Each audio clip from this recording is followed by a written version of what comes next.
dicen ustedes? Cualquier pueblo del mundo que luchara por su libertad.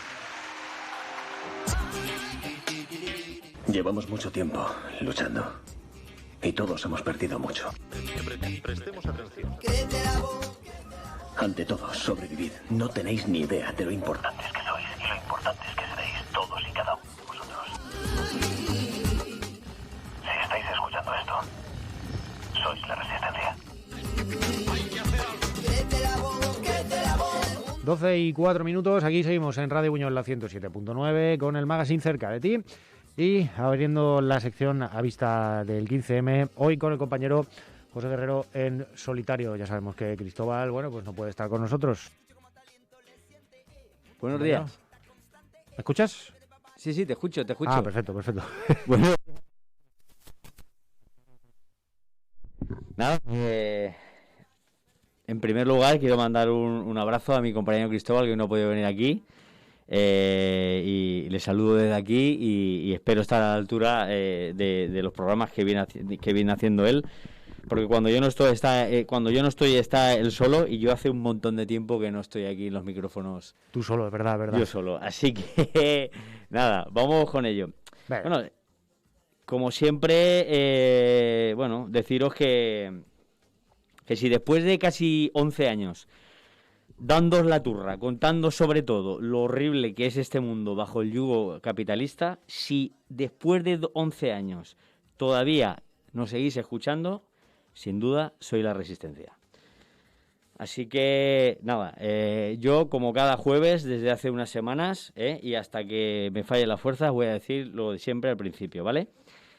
Quiero decir, pues un poco lo que digo yo siempre al principio, ¿vale? Que tan respetable es la gente que hemos decidido correr el riesgo de vacunarnos con un fármaco experimental, que todavía está en fase clínica, como aquellos que por prudencia y miedo, ¿por qué no? Es lícito, han decidido no hacerlo, ¿vale? Quiero decir que no hay buenos ni malos en esto, ¿vale?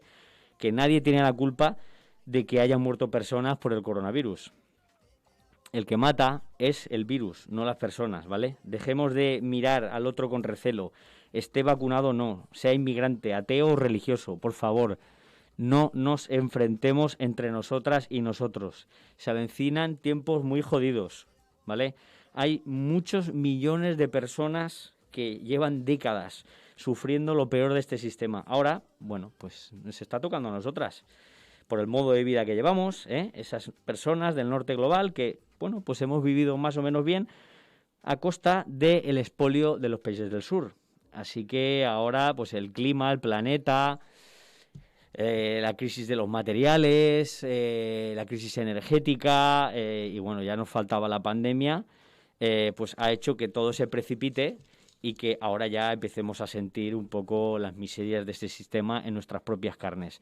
Pero repito, no nos miremos con recelo entre nosotras, por favor.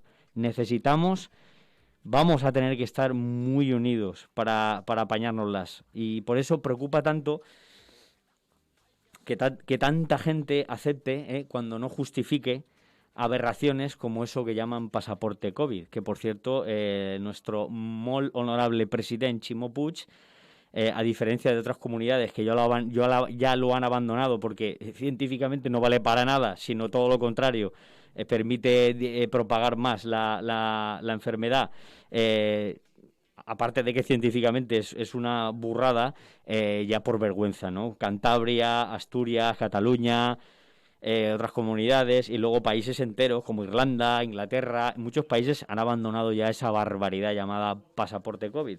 Pues no, el señor Ximo Puig ha dicho que un mesecito más, ¿de acuerdo? En fin. Estas aberraciones, como digo, como el pasaporte COVID, o que se oigan voces, no precisamente de la derecha, que incluso propongan, hagan declaraciones diciendo que las personas no vacunadas deberían de pagar los tratamientos de la sanidad pública. Gente como José Sacristán, al que yo tenía por un tipo bastante respetable, ¿no? Pues hasta este tipo está absolutamente alienado por el discurso oficial diciendo que no, que los que no se han vacunado que tendrían que pagar la sanidad pública. Y lo preocupante y lo peligroso es que empiezo a oír voces por ahí que justifican estas barbaridades. ¿Nos damos cuenta de lo peligrosísimo que es esto?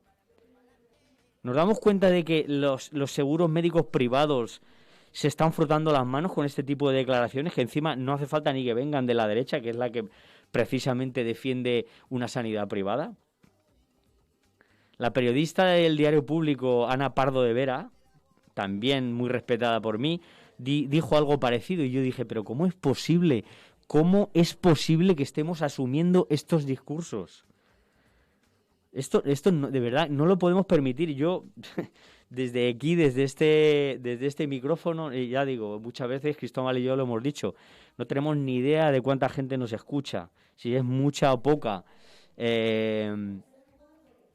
Pero de verdad, es mi obligación y mi responsabilidad contaros esto, porque es que es injustificable, es decir, es precisamente lo que hay que hacer precisamente es reforzar la sanidad pública. La sanidad pública se está muriendo. Ningún gobierno, sea el del Estado o sea el de las comunidades autónomas, está haciendo nada por recuperar la sanidad pública, una sanidad pública que en condiciones hubiera podido hacer frente muchísimo mejor a esta pandemia, y seguramente hubieran muerto muchísima menos gente sin necesidad de estas vacunas, o esto que llaman que son vacunas.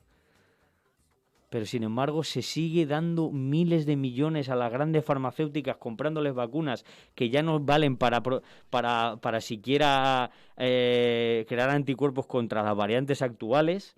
Se han comprado vacunas de más, se han acaparado vacunas, en los países del sur no llegan esas vacunas y sin embargo ahora hay que seguir vacunándose, no se sabe bien por qué. Porque la enfermedad ahora ha perdido la fuerza, porque hay antivirales que se pueden tomar cuando uno empieza a desarrollar la enfermedad y evitan la enfermedad grave, que es lo único que se supone que han hecho en el mejor de los casos estas llamadas vacunas. Y digo yo, si hay pastillas, si hay antivirales y si la enfermedad ahora es más débil, aunque sea más contagiosa, ¿por qué hay que seguir vacunándose? ¿Por qué hay que vacunar a los niños? ¿Qué pasa? ¿Que hay que gastar el cupo de todo lo que se ha comprado? En fin.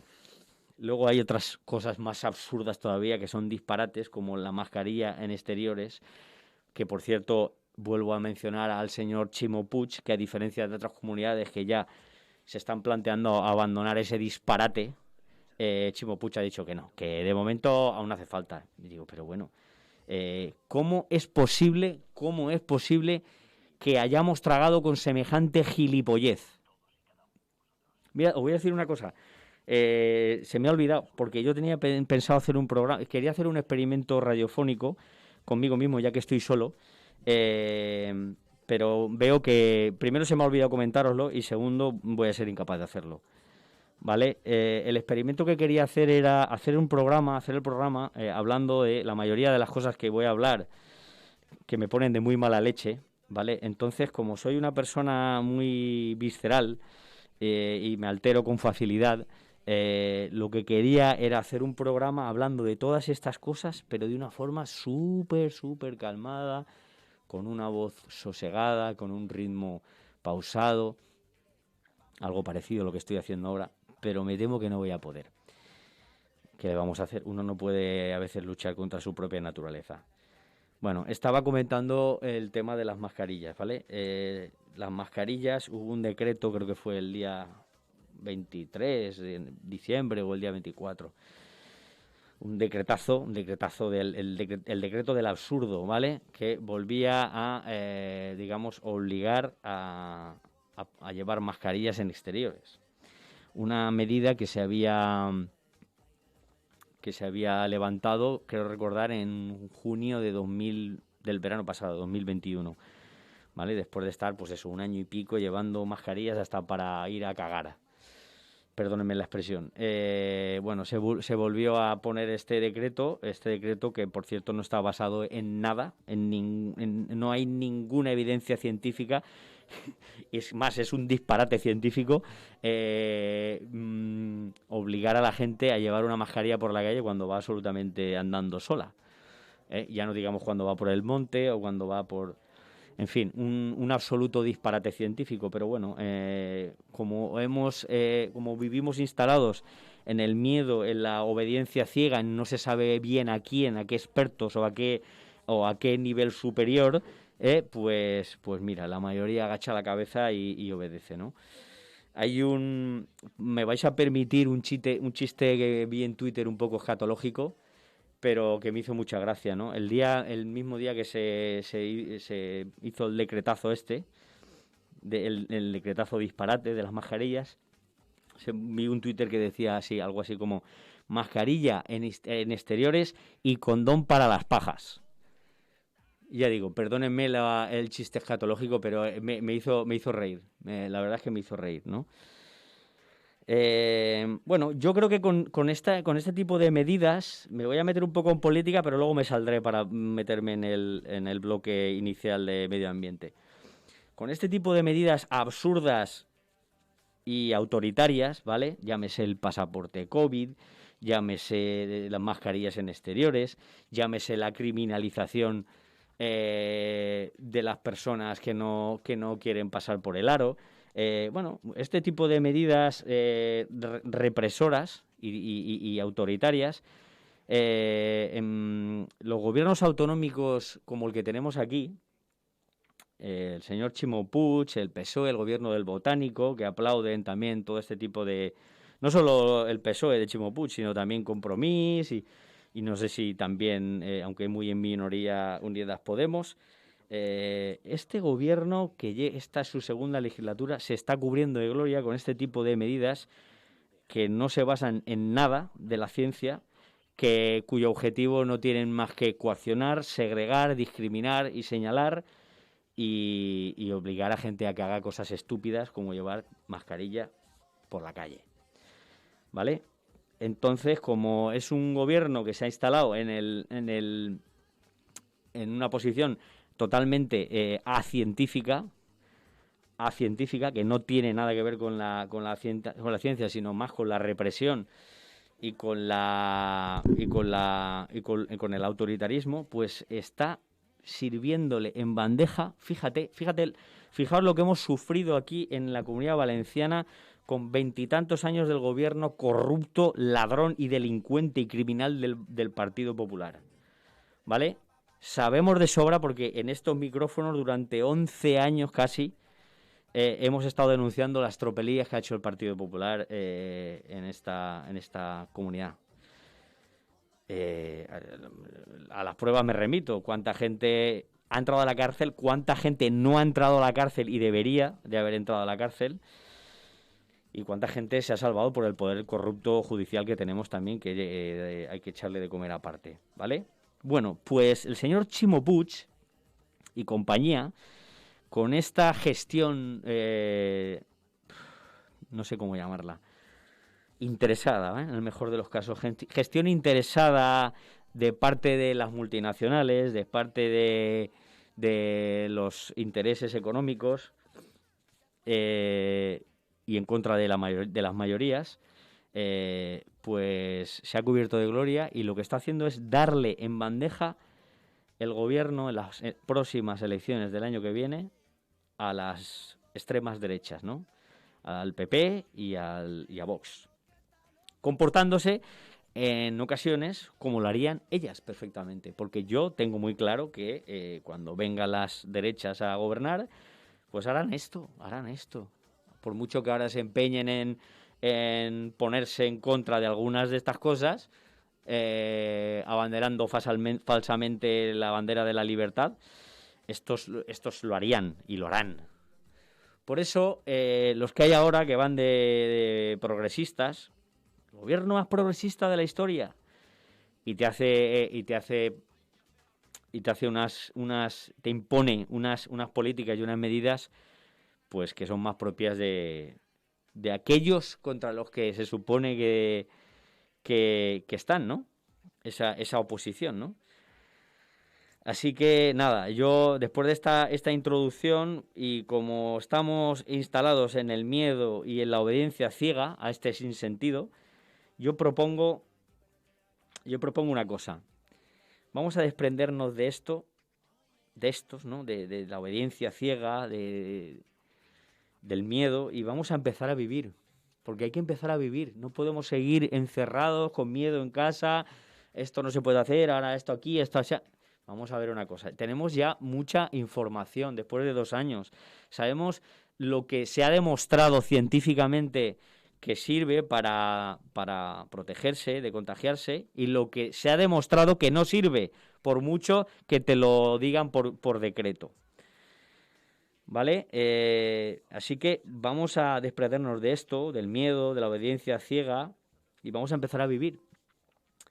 Vamos a empezar a pasar a la acción.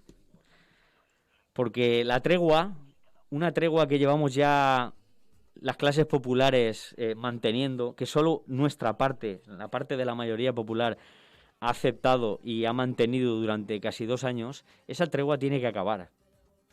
Porque mientras tanto, la otra parte, durante estos 2 años, la otra parte, los de arriba, no han dejado de enriquecerse y de hacer daño al planeta, de seguir explotándonos cada día más, de robarnos la vida y de robarnos nuestro tiempo, lo más importante. Así que yo creo que es hora de volver a vernos. Es hora de volver a vernos. Y con esto voy a enlazar el bloque de medio ambiente con esta última reflexión y por eso os invito desde aquí, voy a hacer un poco de portavoz de la plataforma Salvemos Farrajón, os invito desde aquí a la concentración que va a haber este domingo a las 12 del mediodía en la Plaza Ramón y Cajal, al ladito del Ayuntamiento de Buñol,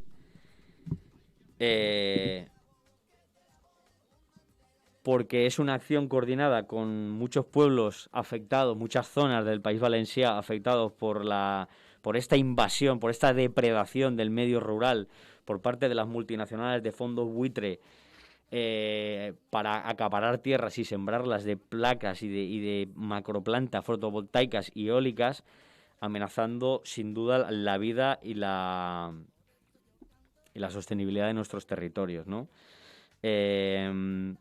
Os voy a leer el comunicado de prensa de la Coordinadora Valenciana para la Ubicación Racional de las Energías Renovables, que es la coordinadora que aglutina a todas las plataformas que estamos en lucha por esto.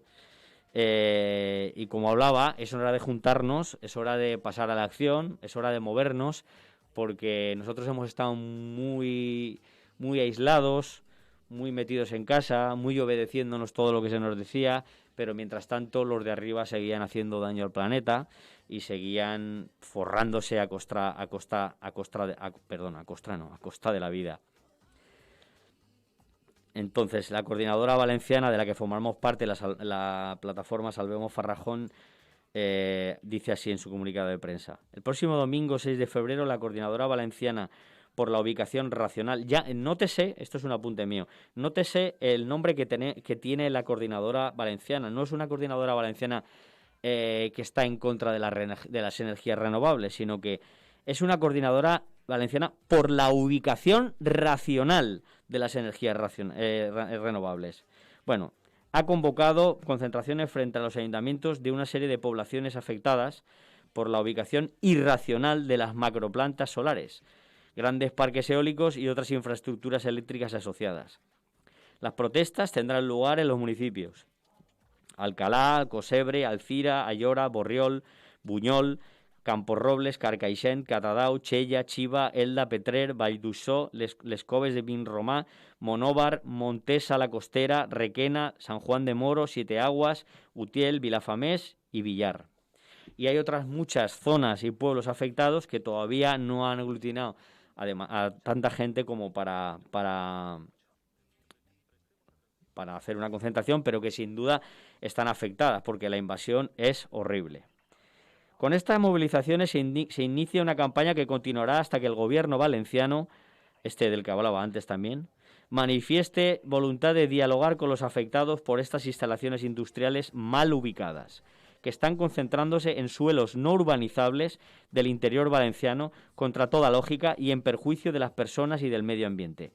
Pedimos diálogo para modificar el decreto regulador 14/2020 para evitar daños innecesarios, incrementar la eficiencia y buscar la equidad y el respeto a los derechos de las personas. En paralelo, la coordinadora continuará promoviendo alegaciones a todos los proyectos que pretenden instalarse donde resulta irracional hacerlo.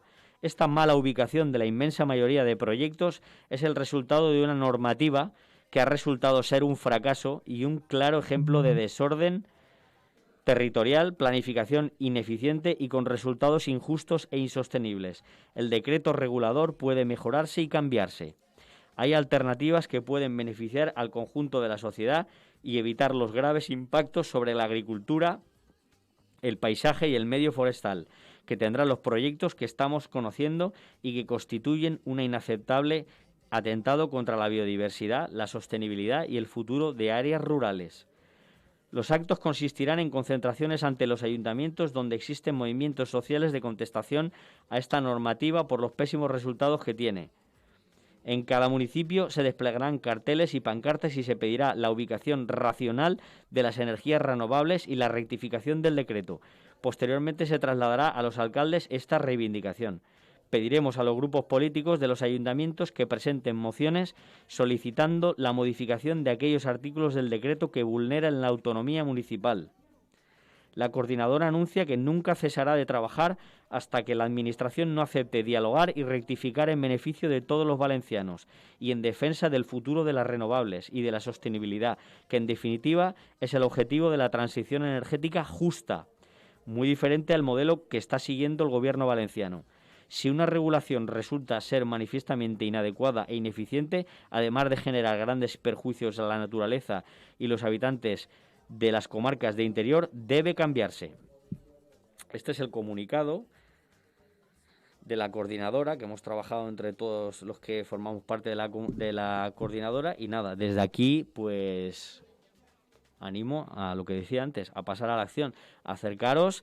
Haremos, será cortito, haremos un breve resumen y una actualización de cómo está el tema también en nuestro pueblo, ¿vale? Qué se ha hecho y qué se está pendiente de hacer para evitar que en Farrajón se ponga esta aberración, esta macroplanta. Y por qué no también comentaremos qué otras posibilidades hay que tienen que ver con el modelo distribuido, no el modelo especulativo de las grandes eléctricas. Vale, también relacionado con el medio ambiente hay una cosa de la que he querido hablar durante mucho tiempo y es muy importante. Quizá no se le da la importancia que tiene, pero si queremos vivir en un futuro, si queremos tener un futuro y un planeta mínimamente deseable, lo cual cada vez es más difícil y cada vez se vislumbra una posibilidad más difícil, tenemos que plantearnos el tema de la movilidad, ¿vale? Esto lo hemos dicho en muchos programas y fijaos cómo está el tema aquí en la Comunidad Valenciana, ¿vale? Hoy me voy a centrar mucho en lo local. Voy a hablar del plan de cercanías de la Comunidad Valenciana. ¿Ve? El de cercanías. Y la gente dirá, ¿qué es eso de cercanías? Porque claro, hay mucha gente que ya hace años que ni coge el tren, ¿verdad? Los trenes de cercanías, ese tren que para ahí en la estación de tren de Buñol, que antes incluso había un tren al día que llegaba, ese mismo tren llegaba a Madrid, que antes también había un par de trenes de esos que llegaban a Cuenca, esos ya los han quitado, por supuesto, y que si no peleamos por ellos ni siquiera van a llegar a Utiel, después a Requena, después se quedarán en Buñol y al final desaparecerá uno de los medios de comunicación, de transporte, uno de los medios de transporte sin duda más saludables en muchos aspectos para el planeta, ¿no? No es el caso del nuestro porque todavía va gasoil y por eso voy a leer este artículo que da una información valiosa y que deja entrever la manifiesta inacción del gobierno valenciano, no solo del actual, sino el que venía arrastrando anterior, ¿vale? Dice que el plan de cercanías de la Comunidad Valenciana se atasca. Eso es lo que dice el artículo, se atasca. No se atasca solo, un plan de cercanía no se atasca solo. Se atasca cuando los que manejan el dinero, los que gestionan, los que gobiernan, deciden no gastar ese dinero en lo que habían prometido gastarlo. Bueno, a 4 años de finalizar este plan, solo se han licitado un 15% de las inversiones que se programaron, ¿vale? La Cámara de Contratistas de la Comunitat Valenciana lamenta, qué verbo, lamenta. Bueno, yo creo que más que ellos lo lamentaremos los usuarios, ¿no? A mí me encanta el tren, pero veo que cada vez hay mucha menos gente que coge el tren y que cogen más el autobús. En fin. Bueno, dice que lamenta que de los, atención, 3.680 millones de euros invertidos en cercanía en 2018, el 81% se han concentrado en los núcleos de Madrid, Barcelona y Cádiz, frente a los núcleos de Valencia, Alicante y Murcia, que ni siquiera figuran entre los 5 primeros núcleos que más recursos reciben, a pesar de que Valencia y su núcleo es el tercero del país por número de pasajeros. Si este es el tercero por número de pasajeros, ¿cómo será el último? Me pregunto yo. Han pasado 4 años desde que el entonces ministro de Fomento del PP, Íñigo de la Serna, presentara un nuevo plan de cercanías para la Comunidad Valenciana, tras convertirse en papel mojado el anterior proyecto presentado en el año 2010 por su antecesor en el cargo, Pepín Blanco del PSOE, junto al expresidente Paco Camps. Otro buen pieza. El proyecto heredado por el actual Ministerio de Transportes, Movilidad y Agenda Urbana, que dirige la socialista Raquel Sánchez, incluía 45 actuaciones con una inversión global de 1.436 millones de euros entre el año 2017 y el año 2025, por lo que para su cumplimiento sería necesaria una inversión media anual de 179,5 millones de euros. Sin embargo, han pasado ya 3 años desde que se anunció el plan y los números no son ni mucho menos parecidos. Según un informe de la Cámara de Contratistas de la Comunidad Valenciana, presentado el pasado mes de noviembre, solo se han movilizado hasta ahora un 15% de las inversiones previstas, a tan solo 4 años de que acabe el plan. El plan, además, como no, si dejan pasar el tiempo, ha quedado desfasado y se ha anunciado la presentación de un nuevo proyecto en los próximos meses. ¿Os dais cuenta? Nuevos proyectos, desfasado. Nadie hace nada, nadie invierte nada y mientras tanto el tren se muere.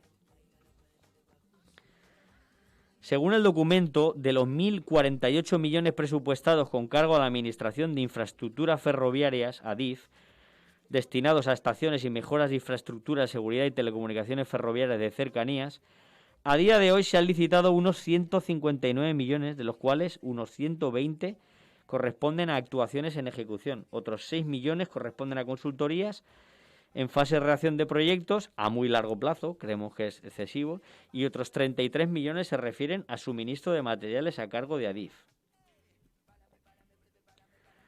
Por tanto, transcurridos 4 años del inicio del plano programa y a tan solo 4 años de la vista, a tan solo 4 años vista de la finalización prevista, tan solo se han movilizado el 15% de las inversiones previstas para consultorías, suministros y obras. Los contratistas critican también que no saben nada de los 354,7 millones de euros que el anterior plan de cercanías tiene que asumir Renfe para renovación de trenes de cercanías para el núcleo Valencia-Alicante hasta el año 2025. ¿Dónde está ese dinero? ¿Dónde está? Yo me pregunto, yo no tengo acceso a las cuentas, ni soy un gran entendido de presupuestos, pero lo que sí que sé es que ha llegado el primer tramo de esa porra de millones de los fondos Next Generation, que el presidente Pedro Sánchez se encargó de decir que iban a servir para modernizar digitalmente para la transición ¿eco qué? ¿Transición eco qué? Pero una transición ecológica no necesita cambios drásticos en la movilidad. ¿O solo esto va a ser intentar esa utopía de intentar sustituir todo el parque automovilístico de coches de carburación con coches eléctricos, que ya hemos dicho en otros programas que es inviable material y físicamente, pero él lo dice para que el business siga corriendo? ¿No se podrían emplear una buena parte de ese dinero en reforzar y no solo reforzar, sino ampliar las líneas las líneas ferroviarias de cercanías para conectar a esa España vaciada que se hinchan el pecho de que están defendiendo y que se acuerdan de ella, pero no se acuerdan para nada de ella. Ya no la España vaciada, por ejemplo, pueblos relativamente cercanos a las capitales como es Buñol, o como son los pueblos de más al interior, Requena, Utiel, las aldeas colindantes, esa España que sí que se está vaciando. No se está vaciando, la están vaciando. Y señores, a ustedes les importa un pepino esa España vaciada, porque están dejando morir al tren.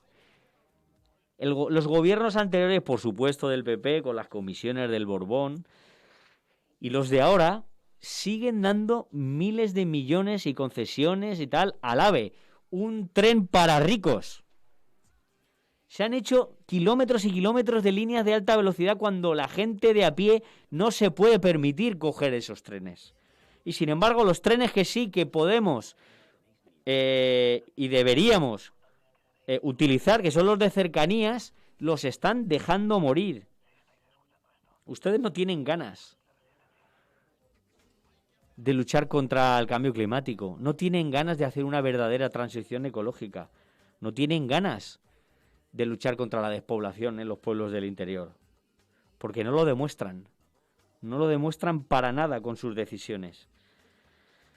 Esto es solo el artículo sigue, pero bueno, era un poco para poner en contexto esta problemática que afecta y afecta de cerca, muy de cerca, a nuestro pueblo, ¿vale? Lo digo porque a veces habrá gente que se pregunte, es que nunca habláis de lo que pasa aquí.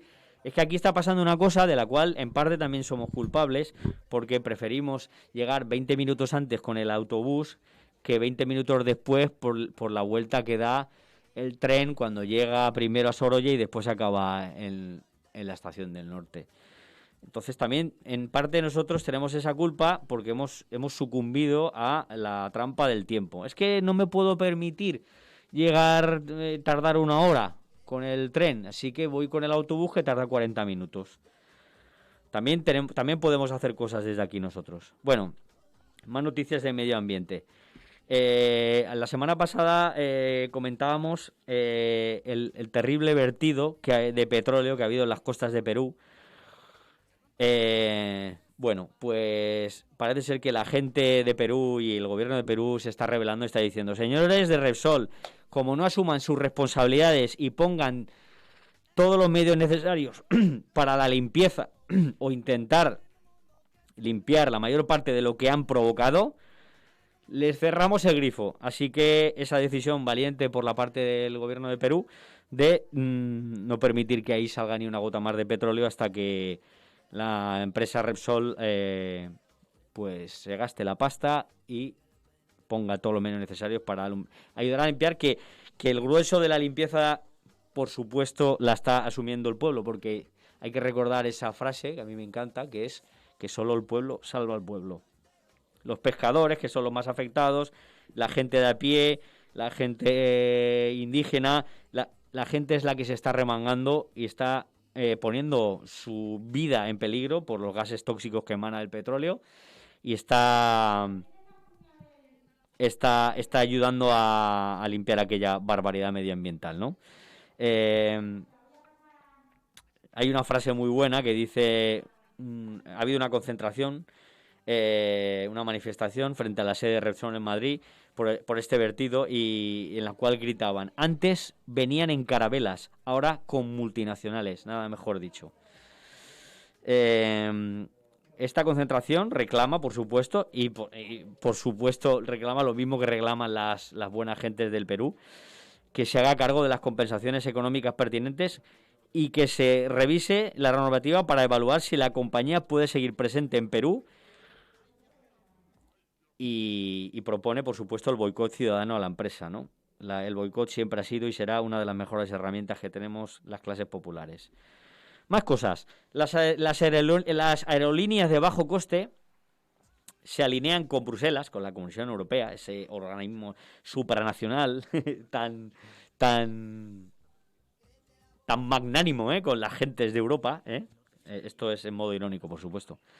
Bueno, las aerolíneas de bajo coste dicen, como la Comisión Europea, que no hay vuelos fantasma. ¿Os acordáis cuando dijimos hace un par de programas que la multinacional alemana Lufthansa de aerolíneas anunció que tenía que operar, o sea, que tenía que mandar al aire aviones, unos 18.000 vuelos innecesarios, absolutamente vacíos o prácticamente vacíos, para cumplir con las exigencias de la Comisión Europea, para no perder las cuotas de vuelo?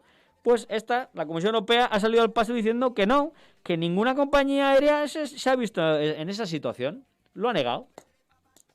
Entonces, claro, las compañías de bajo coste, Ryanair y algunas más que conoceréis, pues han dicho que sí, que esto no existe. Esto no existe, lo niegan, como la Comisión Europea, y además están presionando para sacar rédito económico. Muy lógico todo, como todo lo que pasa en este mundo. Otra noticia.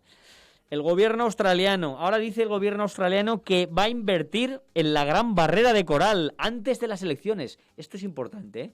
Antes de las elecciones. Como buen caradura político, y bueno, esto lo hacen todos los partidos políticos, ¿para qué vamos a engañarnos?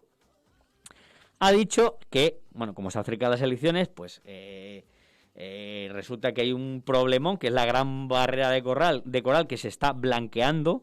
Blanqueando quiere decir que se está muriendo, y no se está muriendo porque se está muriendo, por un proceso como el que nos morimos nosotros. Se está muriendo a causa de, ¿adivináis por qué? Del cambio climático. Sí, habéis acertado. El cambio climático, el calentamiento de los océanos, está provocando que se muera la Gran Barrera de Coral, uno de los reservorios de vida más grandes del océano, del océano Índico. Estos hipócritas del gobierno australiano, además de imponer barbaridades como campos de cuarentena para la gente que no se ha vacunado, ahora dicen que hay que invertir y hay que meter pasta para salvar la barrera de coral, como si los dólares, por arte de magia, cogieran y volvieran a darle vida a la barrera de coral. Estos hipócritas son los mismos que han perpetuado el negocio del carbón. Se han negado a invertir en carbón porque, bueno, Australia es una de las principales potencias en el carbón y ha dicho que nada de la China, que vamos a seguir quemando carbón. Pero por otro lado dice que van a invertir 1.000 millones de dólares en la barrera de coral. Van a coger y van a decir, vamos a tirar el dinero al mar y así el dinero arreglará todo lo que hemos estropeado, ¿vale? Estos son los mismos hipócritas que, junto al buñolero Andrés Perelló, que formaba parte era el comisionado no sé cuántos de la UNESCO por parte de España, votaron en contra de declarar como bien patrimonio de la UNESCO la Gran Barrera de Coral, que esta declaración, que parece simbólica, hubiera permitido que se hubieran implantado medidas desde ese momento, desde ya, para preservarla y para cuidarla. Pero bueno, en ese momento dijeron que no hacía falta. El señor Andrés Perelló dijo que a cambio de que Madrid, no me acuerdo qué era, una cosa de que Madrid declararan también un bien patrimonio inmaterial de no sé qué de Madrid, pues en esa prebenda pues se alineó con Australia, ¿no? Así que nada, una cosa más de las que enorgullecernos de un buñolero. Más noticias. Hablábamos la semana pasada o la otra del océano, ¿no? De los océanos, cómo están los océanos. No hablamos de los océanos, hablábamos del Amazonas. Del Amazonas como sumidero y como pulmón del planeta, ¿vale? Es uno de los pulmones del planeta, que por cierto ya dijimos que se está sufriendo un proceso de sabanización, porque a causa de la deforestación y de los grandes incendios que está sufriendo, y que poco a poco está dejando de ser un sumidero de carbón para ser un emisor de carbón. Pues el otro gran pulmón, si cabe más grande todavía que el Amazonas, nadie habla de él porque no es verde, pero es azul, y son los océanos. Los océanos resulta que son la mayor esponja de CO2. Pero ¿alguien sabe cómo funcionan estos sumideros? Estos sumideros de agua, esta gran masa de agua, cumple una función indispensable en la lucha frente al calentamiento global. Pero lo que no sabíamos es que la gran esponja de dióxido de carbono está en el polo sur. La Tierra es una inmensa roca rodeada de una fina capa de agua y una gran nube de nitrógeno. Ante la inmensidad del océano es difícil imaginar que toda esa agua ocupe menos de un 10% del volumen total del planeta. O sea, somos los terrícolas, los que vivimos en la Tierra, somos solo un 10% del volumen total del planeta. Mientras respiramos nuestro preciado oxígeno, no recordamos que casi todo lo que inhalamos es nitrógeno. De hecho, el oxígeno solo compone un 21% de la atmósfera. Pero ¿y el controvertido dióxido de carbono, el CO2? Pues solo un 0,042% según los últimos datos del observatorio de Mauna Loa. Aún así, este pequeño porcentaje de CO2 juega un papel importante en el clima del planeta. Y su interacción con el agua de los océanos es la pieza fundamental del ciclo del carbono que ha permitido nada más y nada menos que la vida exista en el planeta tal y como la conocemos. Y de paso, nos ha servido para contener los peores efectos del calentamiento global causado por las emisiones de CO2 de origen, ¿adivináis de quién? Sí, nuestro, de origen humano. Porque hasta ahora el océano ha sido el gran sumidero global de carbono. Hablábamos del Polo Sur. Alrededor de la Antártida se extiende el Océano Austral, un cuerpo de agua dominado por el viento y el oleaje constantes. Su aislamiento y su dureza hacen que a día de hoy todavía desconozcamos los detalles de la mayoría de procesos que se dan allí, aunque hay quien se empeña en ir de crucero a la Antártida, como ahora hace menos frío, ¿eh? Nadie se pregunta por qué, claro. Tampoco se pregunta nadie por qué ayer en Buñol estábamos a 22 grados. En pleno mes de febrero. Pero bueno, todo, qué buen tiempo hace.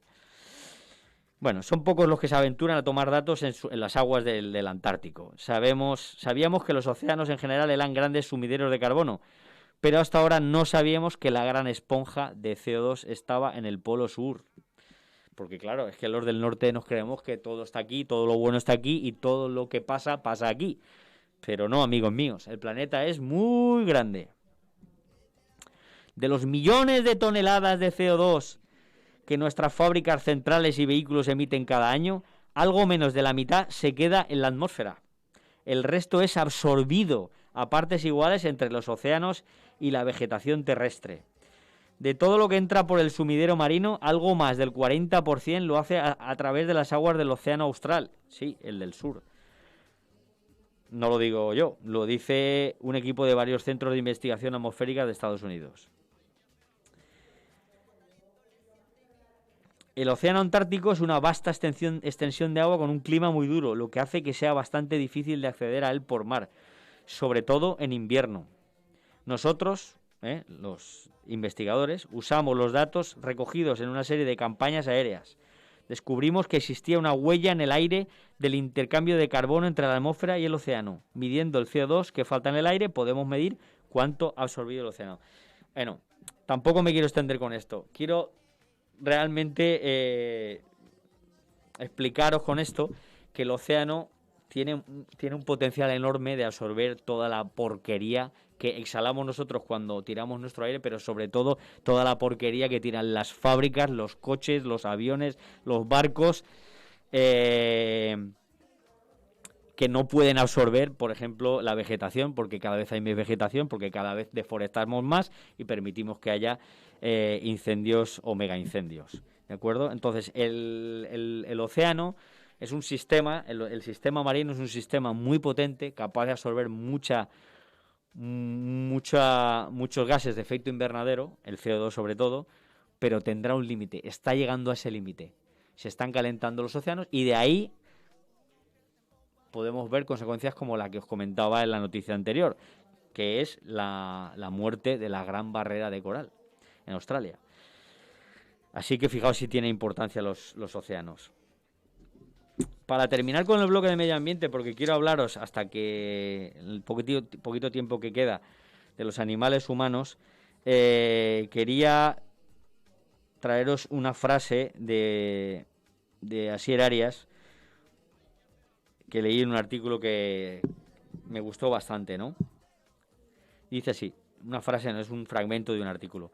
Sería imperdonable que dejáramos al juego del mercado y la ilusión de las futuribles innovaciones tecnológicas el trabajo que hemos de hacer hombro con hombro desde abajo, esforzándonos por influir en las instituciones existentes, pero también y sobre todo por crear instituciones nuevas capaces de incubar formas justas y sostenibles de organización social en los márgenes de ese seno hostil del capitalismo industrial globalizado en fase terminal.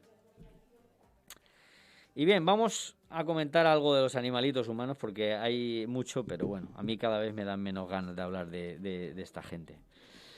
Bueno, el otro día había una noticia que decía que el Congreso daba el primer paso para investigar los abusos sexuales de la Iglesia Católica. ¡Sí! Por fin, 2022 años después. Ya era hora. Pero adivinad que 2 partidos votaron en contra. Partido Popular y Vox. ¡Sorpresa! ¡Sorpresa! Estos, bueno, pues parece ser que les parece bien. Pues adelante.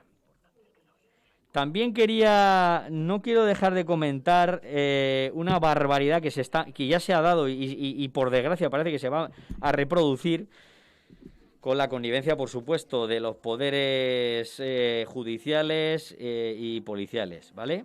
El otro día, la patronal ganadera de Lorca, no hablo de ni agricultores, ni empleados, no, la patronal ganadera de Lorca asaltó el ayuntamiento de Lorca, de aquella ciudad, para impedir que los representantes, concejales, el alcalde, bueno, que el gobierno de Lorca, aprobara medidas para reducir el impacto de las macrogranjas. ¿Os acordáis de lo que estuvimos hablando de las macrogranjas? Esa barbaridad, esa aberración medioambiental que suponen las macrogranjas. Pues bueno, el ayuntamiento de Lorca iba a aprobar unas medidas para reducir el impacto. No creamos que iban a prohibir las macrogranjas, no, para reducir el impacto. Pues bueno, estos energúmenos de la patronal ganadera, bien azuzados por Partido Popular y por Vox, hombre, otra vez esto, sorpresa, habían azuzado y habían calentado a toda esta gente, esta gentuza, para que, bueno, irrumpieran en el ayuntamiento de Lorca y bueno, irrumpieran tranquilamente, porque hay que ver las imágenes, que hay, pues nada, 4 o 5 policías, un poco así para hacer el paripé en la puerta, pero luego pues llegan los energúmenos y entran tranquilamente, pues como entraron los energúmenos en el Capitolio de Estados Unidos azuzados por Trump, ¿no? Esto parece que se va a convertir, por desgracia, en una tónica dominante. Y yo repito lo que he dicho al principio del programa, esta gentuza que azuza a estos partidos políticos, que azuzan a estas gentuzas a, pues eso, a coaccionar, a agredir y a impedir una votación que no deja más de ser un trámite municipal, del gobierno municipal, pero que hay que dejar hacerlo. Pues nada, ahí fueron, ¿no? Repito, estos partidos son los mismos que podrían gobernar el año que viene, como el señor Chimo Puig y compañía sigan con estas políticas de mierda, hablando mal. Perdónenme la expresión. Bueno, quiero en estos 8 minutos que quedan, quiero hablar un poquito de la crisis en Ucrania, ¿vale?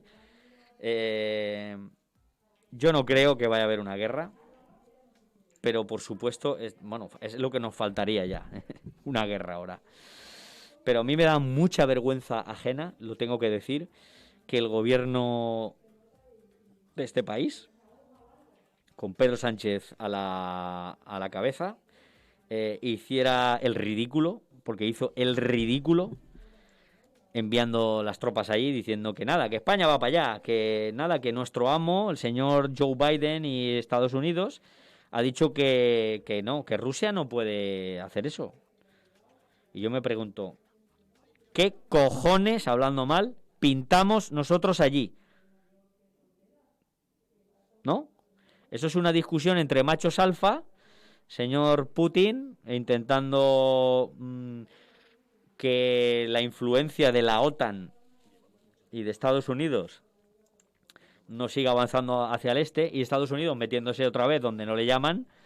Es curioso, que Estados Unidos hace un año no pudo impedir, o no quiso impedir, que verdaderos energúmenos armados hasta los dientes con rifles de asalto entraran en el Capitolio, la supuesta sede de la soberanía nacional. No pudo, entre comillas, impedir eso, pero sin embargo no tiene reparos en mandar a portaaviones, a ejércitos, mandar a donde no le llaman, en el otro punto de su país, porque dice que tiene que defender a Ucrania. O sea, va a defender a Ucrania y no ha podido defender ni la soberanía, ni la soberanía de su gobierno. Tiene cojones la cosa. Pero en fin, la propaganda estadounidense amplificada por los subordinados y subalternos que somos los habitantes de la Unión Europea, y en concreto en España con el criado Pedro Sánchez a su servicio, pues han dicho que no, que vayan para allá. Bueno, yo solo tengo que decir una cosa en esta disputa, ¿no? Que al final no tiene que ver más que por intereses geopolíticos y geoestratégicos. Europa no tiene nada que ganar y tiene mucho que perder, porque Rusia abastece a Europa de gas. Y si a Rusia se le hinchan los cojones, hablando otra vez mal, nos deja sin energía. Por una pelea entre machos alfa, que ni nos va ni nos viene. Eso por un lado. Por otro lado, quería recordar lo que hemos dicho, hace tiempo que no lo decimos, pero es que hay que decirlo de vez en cuando. O sea, estamos dando apoyo a través de esa organización que se llama OTAN, ¿vale? Porque España dice que se siente obligada, porque forma parte de la OTAN, a alinearse con su amo, Estados Unidos, que es el jefe de la OTAN. ¿Sabemos lo que supone estar en la OTAN? Los más mayores de nuestra audiencia pues lo habrán vivido pues incluso más conscientemente que yo era muy pequeño cuando aquello de Felipe González, otra OTAN de entrada no. ¿Os acordáis de eso, lo que me estáis escuchando? OTAN de entrada no, pero luego fue que sí, porque luego cuando se hizo el referéndum, Felipe González hizo el chantaje ese, otro más de este siniestro personaje, diciendo que donde dije digo, y ahora digo que OTAN sí. Y si no me hacéis caso y no votáis el OTAN sí, pues yo dimito del gobierno.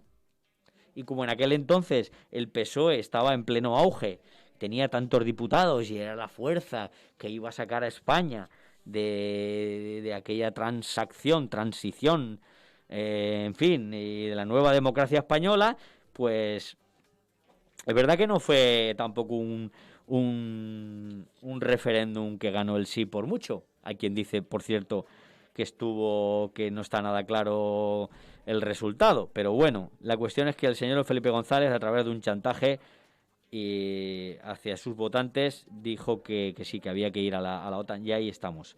Tenemos unas cuantas bases en nuestro territorio que nos hacen ser una diana. Sí. Tenemos bases yanquis que nos hacen ser una diana de una posible futura guerra.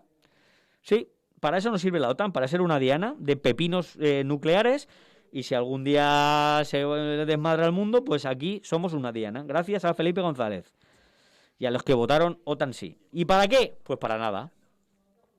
Para nada. No nos sirve para nada, porque las guerras no nos sirven para nada. En las guerras no hay ni ganadores ni perdedores, solo hay un negocio. Solo hay un negocio. Por cierto, vuelvo a recordar que la sanidad pública se está muriendo, que es una vergüenza lo que pasa en los hospitales públicos valencianos, pero también en los catalanes, en los madrileños. En general, la sanidad pública la están dejando morir, despidiendo sanitarios en plena pandemia, pero, bueno, para armamento, para cazas, para aviones, para portaaviones, para ejército, para eso el presupuesto cada año sigue aumentando. Y bueno, con respecto a esto, pues solo me queda que decir que ni Estados Unidos, ni Rusia, ni Putin, ni Biden, ni Unión Europea, ni OTAN, ni ejército, ni guerras. Desde aquí siempre abogaremos por la concordia de los pueblos, vengan de donde vengan, sean de donde sean, de los pueblos y sus gentes, porque la paz entre los pueblos, la guerra entre clases. Sí, compañero, pues yo creo que con ese mensaje llegamos perfectos para el final del programa, ¿eh? Perfecto, pues nos escuchamos. Un placer y hasta el próximo jueves. Un placer. Hasta el jueves. El mundo entero caiga la pena debajo del suelo.